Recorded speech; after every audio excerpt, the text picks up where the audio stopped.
Hey, welcome back to Build Live from Build 2018 in Seattle. I'm joined today by James Casey from Chef. Thanks for joining us. Thanks, Damien. Yeah. So I have seen the Chef booth at Build events like pretty regularly. My background, though, is definitely from software development, and I've always kind of thought of Chef as the infrastructure, spinning up your infrastructure and all that kind of stuff. So from a developer perspective, let's kind of start there. Why should I be paying attention to Chef at the moment and some of the stuff that you're doing?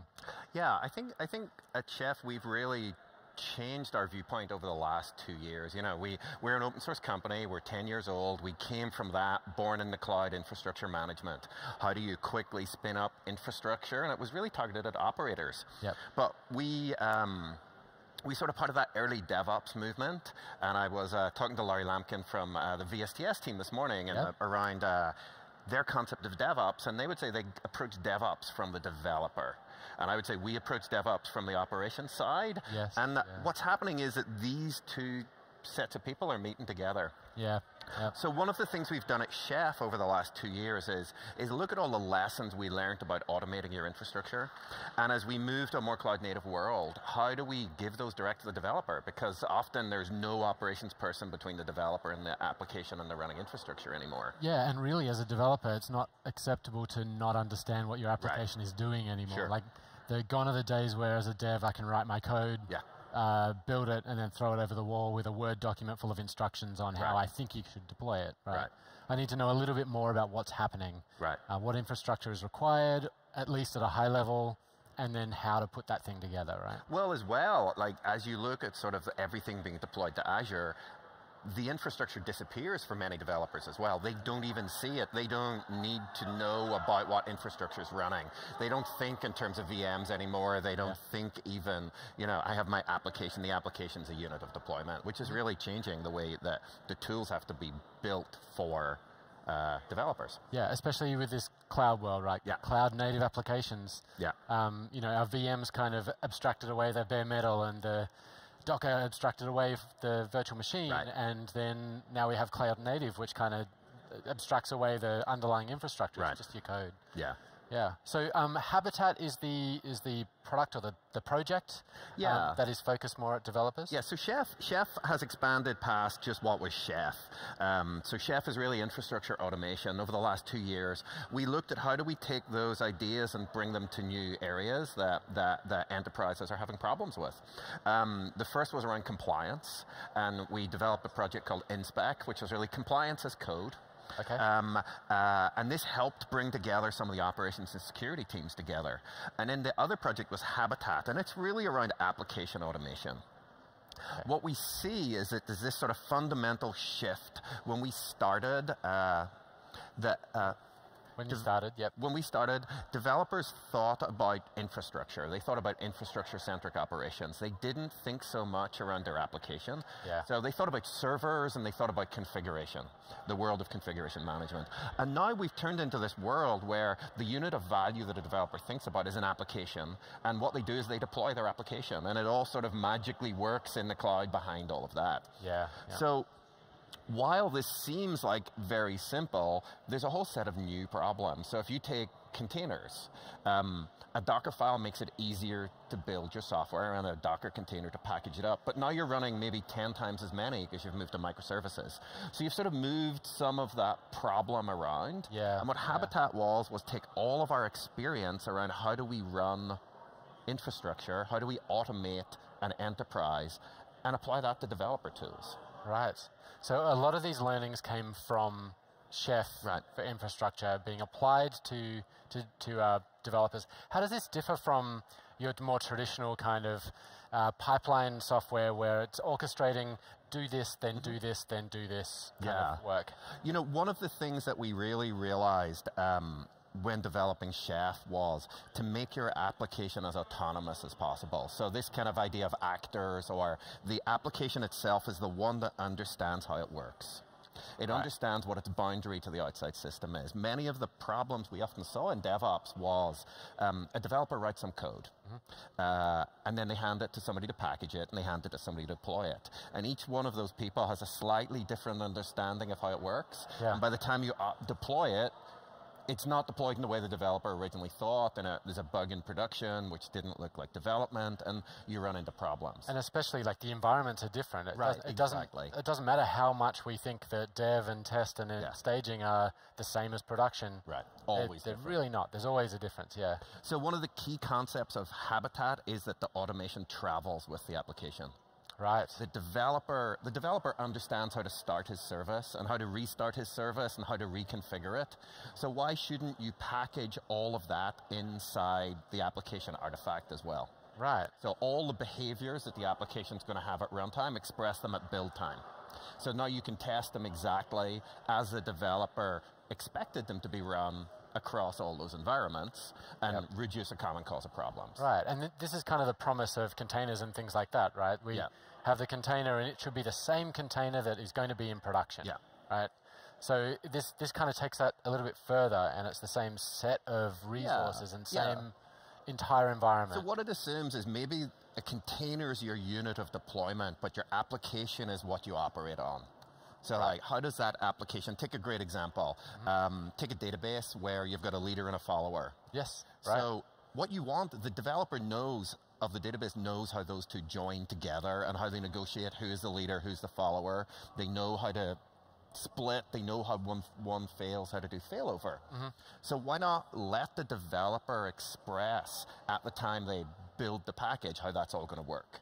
Yeah, and with a sort of common set of operation principles that it should all just work in production because for these sort of common patterns. So that's a really good example, because that's one of those scenarios where as a developer working on their local machine, they have one SQL Server instance, for example, and then when they go to test, there's one SQL Server instance, and they're like, okay, great, this is how it operates. Then it goes to production, which they've never seen before. Like they don't touch production. And simply as a result of there being a different scenario, like a database with a failover, a secondary there that needs to handle this situation that they haven't tested. Right. Whereas if that was brought into the process right from the start, or into the definition right at the start, those problems start to go away. Another good example there, as we talk about, when we talk about like dev test workloads, they're often put in the cloud for bursting. So a very common scenario in enterprises are they may be running on-prem. And they may be running in bare metal for performance reasons, but they're still spinning it up in Azure for dev test. And those artifacts aren't the same. So they might be building a container to run for dev test, and then they might be deploying it as a running service on bare metal. And so often even the thing they're testing aren't the exact same bits as in production. So another key concept in Habitat is make it late binding how you're going to deploy it. Right. So don't think I'm going to deploy in a container, I write a Docker file. Say, these are the properties I expect it to be. Here's how I want you. Here's all the bits that are going to go in. But at the last minute, decide, do I want that running in OpenShift? Do I want that running in Kubernetes? Do I want to spin up VMs in Azure and run it directly? It doesn't really matter. So this is a common question we get in the DevOps world as well. And we actually get this at Microsoft as well, that people want to be cloud native. Sorry, not cloud native, cloud agnostic is what I was looking at. Or platform agnostic. Like, if I am running something on my on-prem servers and I want to start running it in Azure, for example, does that mean I have to scrap the thing and write it again? Right, which is what you don't want to do. Which is what you don't want to do, Or am I bound to a particular infrastructure and something that's running at the moment? So you're saying that Habitat helps you disconnect that final stage of where everything's running. There are certain decisions you can take at the last minute, and certain decisions you don't have to take. So a great example. So some of the stuff we launched today was how to hook into Azure Container Registry and then Azure Kubernetes Service. So like, take the great example. When you're building your software, you want to, it's a database. You want to be able to represent, how do I start it? How do I configure it? You don't really have to say at that point, how do I get a public IP for it? Right. Yeah, okay. That's very infrastructure specific. So there's some things you can just defer and are going to be expressed natively. So if you're on bare metal, there's probably a process, there's going to be a gateway, maybe it's DHCP, and there's some sort of binding done that's just going to appear. Whereas if you're in Kubernetes, you're going to say, run me a service and bind this to my app. So that's something that's going to be different across those infrastructures, but ultimately how you start the service, how you configure it, how you manage it, how they do service discovery, that's the same and universal, no matter what infrastructure you're on. That's the sort of ideas we put into Habitat. So those are the things you can decide like right at the end and change your mind right at the end. And change your mind and decide, no, because what you're really, this comes back to the concept of the software as an autonomous actor. What's the contract between your application and the infrastructure? In that case, it's, I need a public IP. That's the only, and how it gets there, that's going to be infrastructure specific. But you're going to be able to sort of express that contract in a way. I'm going to expose a port. Okay, I'm exposing a port, I better bind that to a public IP. And that's kind of a good level for a developer to come into that infrastructure side as well. Like, they don't maybe need to know the underlying Linux infrastructure required to have network discovery of stuff like that. And in fact, that's not their specialty. That's something that infrastructure people, they know how to do that. The people who are specialists in that infrastructure. And this comes back to sort of the idea. They think about their application, and they think about a deployment of their application. And underneath, we use tools like Chef to orchestrate all those pieces and make sure the application's ready to drop the environment into the application. But the developer doesn't have to care. Perfect. So you mentioned a couple of things there. You mentioned ACR especially, so Azure Container Registry. I understand there's some other stuff you've been doing with AKS as well. Yeah, so one of the things that we talk about, this common concept of how do you build software? How do you package it up, and then how do you deploy it? And clearly, AKS is a great target to deploy this software. What's your runtime choice you've made? I'm going to put it in a container, and now I'm going to ship it into AKS. So just to do the acronym thing, it's Azure Kubernetes Service. Azure Kubernetes Service. This is like, there's been 2 days. Come on, I'm allowed one fail. Right, Azure Kubernetes Service, which was announced on Monday. Day one of build. Okay, sorry to interrupt. Yeah, so what AKS, Azure Kubernetes Service, provides is really a way that you can very simply deploy your applications as containers. What we have in Habitat is we have a way that you can build your packages, so a SaaS-based build service called Habitat Builder. So the general steps are you write your plan, your description of how your application is going to be packaged up, and all those runtime details we talked about. What's its life cycle? Where do I get my software? And then what's the life cycle of the application? Habitat Builder then builds that for you. Into a sort of neutral artifact. We call it a heart, for HART, for Habitat Artifact. Nice. So let's say you've got, we're going to show an example here later on of sort of WordPress. So WordPress and MySQL. So we're going to build WordPress, we're going to build MySQL. They've all got a bunch of dependencies, software dependencies they need. So there'll be a heart for each one of these. And then at the last minute, you can say, I'm going to run it on AKS. I need a container. So you can then export your software out as a container. If you were saying, I want to run it in a VM, you could say, hey, build me a VM image instead. But if you're on-prem, build me a tarball that you could then load into unpack and then run as a service. So that's one of the decisions we separate out. Now, of course, if we're running on Azure Kubernetes Service and we have Habitat Builder, we need the glue in between, and this is kind of what we come to what we've done. So the glue in between is Azure Container Registry.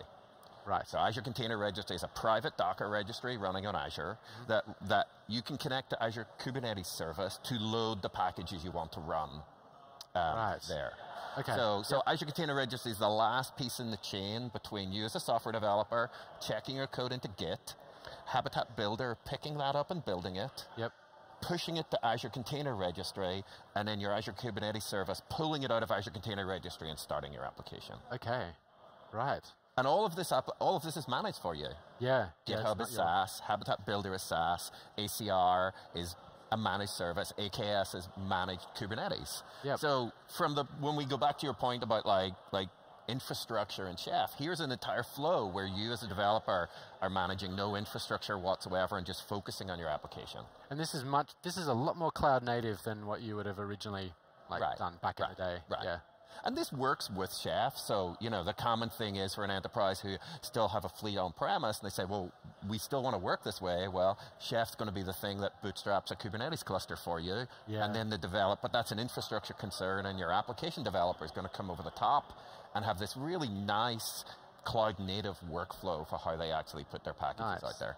And of course, if you have existing investments in Chef and in on-premises servers and things like that, this all works together as well. So you don't have to pick everything up and rewrite. One of the really interesting use cases we're seeing with our customers is legacy applications. Right. Okay. So take an example. So we actually recently for a customer packaged a 15-year-old Delphi application. Because it was running on-prem in a box that they had to get rid of. So we could use Habitat to package it and express those sort of more cloud-native concepts of how do I do service discovery, how do I connect it to a database, how do I start it and stop it, and now we can run that somewhere else for them. And now they've got some flexibility where they want to do it, because again, Habitat sort of created this boundary and contract around it that you can then make work on a set of infrastructure. Yeah, because often those legacy applications, they just go in the too hard pile, right? Yeah, exactly. We'll leave them alone. We don't want to, this is the tooling for the new stuff we're doing. Right. And we don't want to worry about the old stuff. But so one of the things that, you know, what we want with Habitat is to bring along all those developers. You know, not every application can be cloud native today. We think over time every application will be cloud native. There's always going to be bits that but how can we give you all that really nice stuff you have a cloud native developer, even if your application's still on the journey to being cloud native? Yeah, right. And of course, you may have different components at different levels. You might have a database that you can't quite move yet, or a big sort of COTS, commercial off-the-shelf application that has to run in this hardware configuration until it's been ported. But some of those other bits that attach to it, integration services, you might be able to move much faster. Nice. So you said you were gonna show us what this looks like. Can we jump to running one of these? Let me show you. Let me show you kind of what Habitat looks like. So I'm going to pop over to Visual Studio Code. Oh, great. I love seeing people doing demos, and it's Bash, but you're jumping into VS Code. Yeah. Perfect. So this is a plan file. So what we've got here is how do you build WordPress? I come from a Linux background. I like to say that a plan file looks like half of an RPM spec file and half of a make file. So it's got a bunch of metadata in here. So you can begin to say, what's the license of this? Where's the source come from? What's the description? Some details around it, some metadata so you can reason about it. It sort of begins to get interesting when you look here. One of the things you do is you begin to express your dependencies. Right. So this is very application centric. In a typical Docker container, your first line is like from Ubuntu. Yes. Install a couple of packages, and then at the end you're going to go make my code. So you're always starting from the perspective of the operating system. Yeah, what's the starting point? What's the starting point? So here, you start from your application and say, what are the dependencies I need to build my application? Yep, okay. This is really interesting because when we build a container, we're going to build the smallest container possible with just these things and their dependencies. Oh, that's good. So we're not going to have a really big footprint. So think about talking to your security team and saying, what's in there? It's just the minimal things. Yeah, perfect. Because we also have the metadata, we know everything that's in there. So think about an OpenSSL vulnerability now. We know that we've put OpenSSL in there. It's not that we've just inherited it from the operating system. So you can begin to sort of think about that. Yep. The next thing you say is sort of we have some service discovery. So this is WordPress, and WordPress needs a database. So you can say, I need to bind to a database, something called the database, and it's going to give me a port, it's going to give me a username and a password. That's all I know. So it doesn't, I've separated the concern of how does that database run. So this could be Cosmo DB. This could be, Azure MySQL. This could be, in my case, a database I've spun up myself, but it doesn't really matter. The application, this is the whole contract. The application just says, I need a database. You're kind of abstracting that out. Nice. And they'll basically do the applications, the components, and microservices will do service discovery when they come up. Okay. So they'll detect each other, and one will come up and say, I am a database. I expose the database, and here's my details. The other one will come along, look for a database, get those secrets, and bootstrap. Okay. So the system's going to bootstrap itself. I talked a little bit about those sort of hooks. So, we're saying, how do I run this? I need to run Nginx and I need to run PHP. So the developer has given it with the options, with the config file, everything's baked in here. So the operations team, when they get this, don't have to say, well, what are the configuration options that are going to make this run well? Yeah, okay.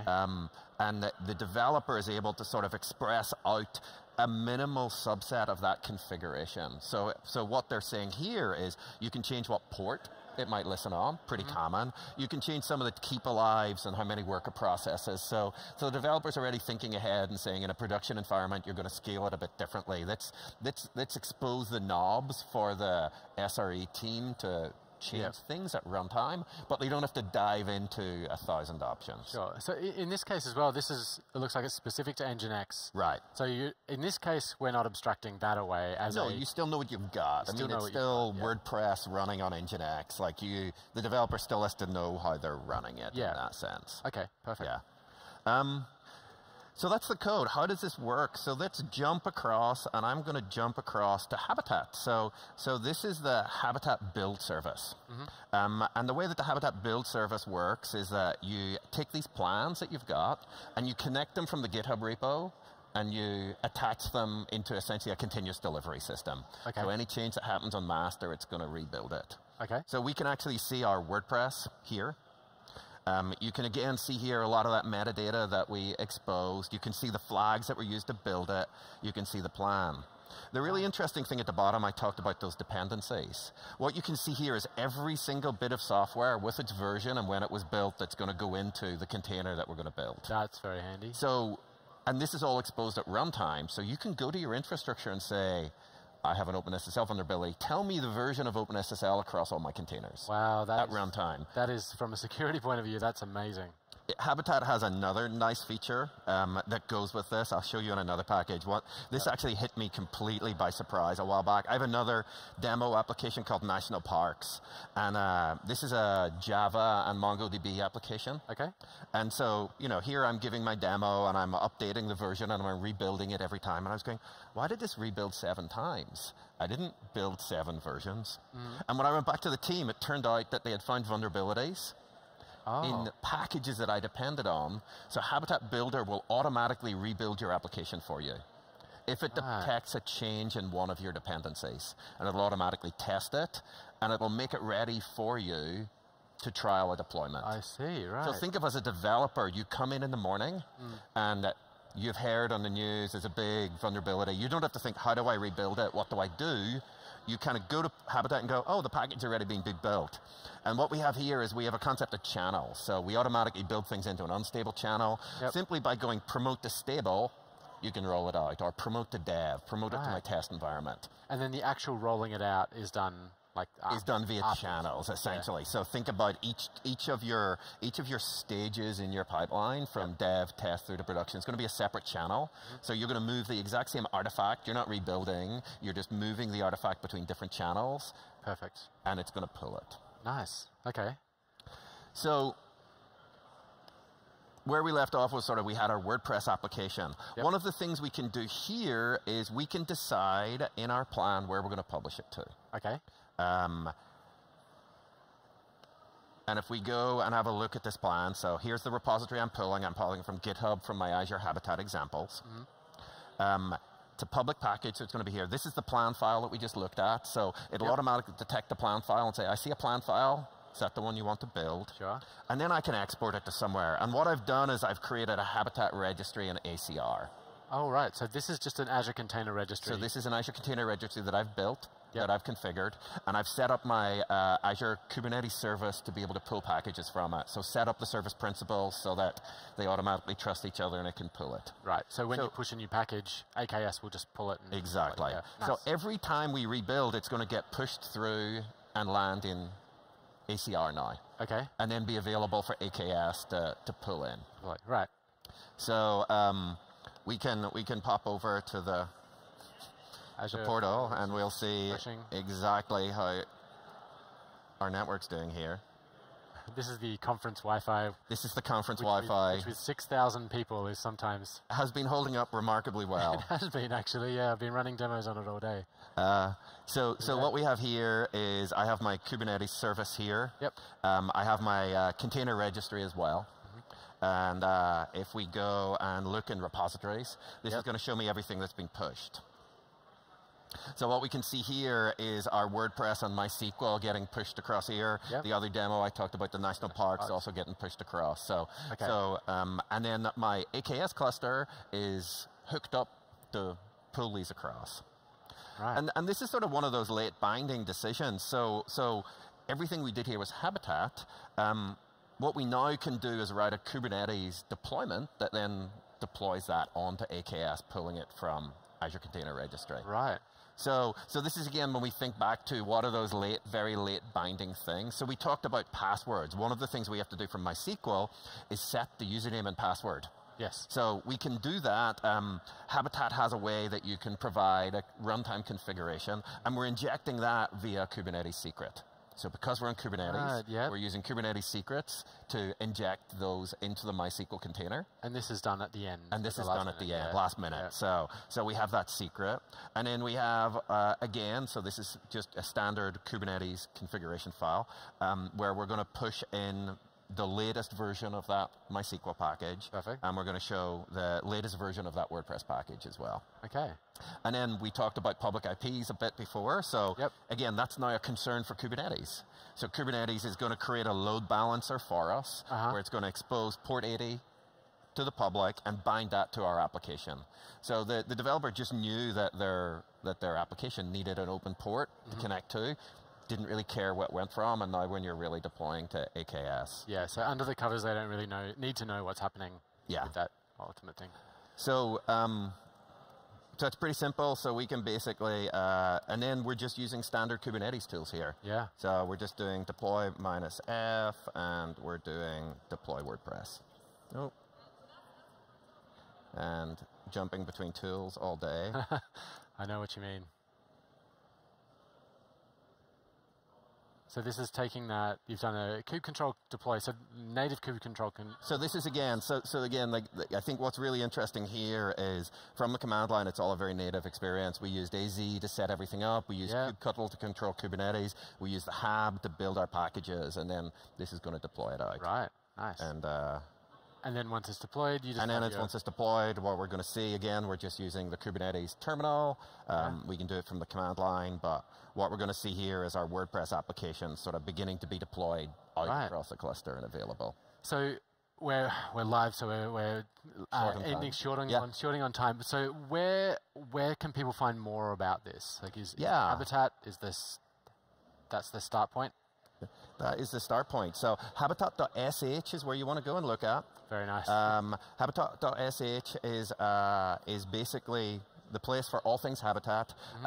We had a blog post where the walkthrough that we did in a little bit more detail, and there's a code repository example there as well that shows all the code we used, linked from the blog post. Perfect. That's very cool. Yeah, and last words, Habitat's all open source, so you can go out and demo all of this yourself straight away. You love open source now. Yeah. Yeah, awesome. Well, thanks so much for joining me, thanks, James. And yeah, check it out. Make sure you have a look and see what's happening in the Chef world and with Habitat. Thanks, everyone. Thank you.